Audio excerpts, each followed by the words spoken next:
હવામાનને લઈને મોટા સમાચાર. અંબાલાલ પટેલની આગાહી મારે તમને અત્યારે જણાવી છે. ઓગસ્ટ મહિનામાં મઘા નક્ષત્રમાં વરસેલો વરસાદ ખેડૂતોને કરશે લીલાલેર. વરસાદી સિસ્ટમ વગર પણ વરસાદ. યસ, બંગાળના ઉપસાગરમાંથી આવતા ભેજના કારણે રાજ્યના હવામાનમાં આવશે પલટો. અને 8 થી 11 ઓગસ્ટ સાબરકાંઠા, અરવલ્લી, પંચમહાલ સહિત ઉત્તર, મધ્ય અને દક્ષિણ ગુજરાતમાં છૂટાછવાયા વરસાદની છે સંભાવના. 17 થી 18 ઓગસ્ટની વચ્ચે વરસનારો મઘા નક્ષત્રનો વરસાદ ખેડૂતોના ખેતરમાં ઊભા પાક માટે ફળદાયી સાબિત થશે. પૂરી જાણકારી જો તમને આપું તો રાજ્યના ખેડૂતો માટે ફરી એકવાર ખુશીના સમાચાર છે. પ્રખ્યાત હવામાન નિષ્ણાત અંબાલાલ પટેલે ઓગસ્ટ મહિનામાં રાજ્યમાં સારા વરસાદની આગાહી કરી છે.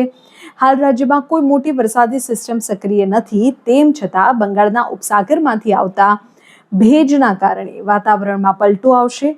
મેઘરાજા ધમાકેદાર ઇનિંગ રમી શકે છે.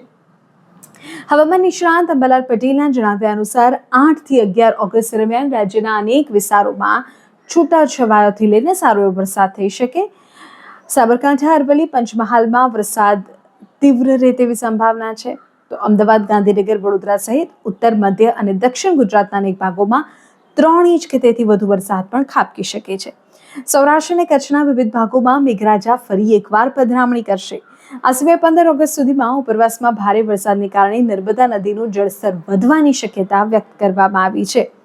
તો ખેડૂતો માટે 17 અને 18 ઓગસ્ટને લઈને અંબાલાલની આગાહી છે. તેમના મતે 17 થી 18 ઓગસ્ટ દરમિયાન મઘા નક્ષત્ર છે અને તેમાં થનારો વરસાદ સોના જેવો સાબિત થશે. મઘા નક્ષત્રનો વરસાદ ઊભા પાકને સંજીવની આપશે અને ખેડૂતોના મુખ પર ખુશાલી લાવશે.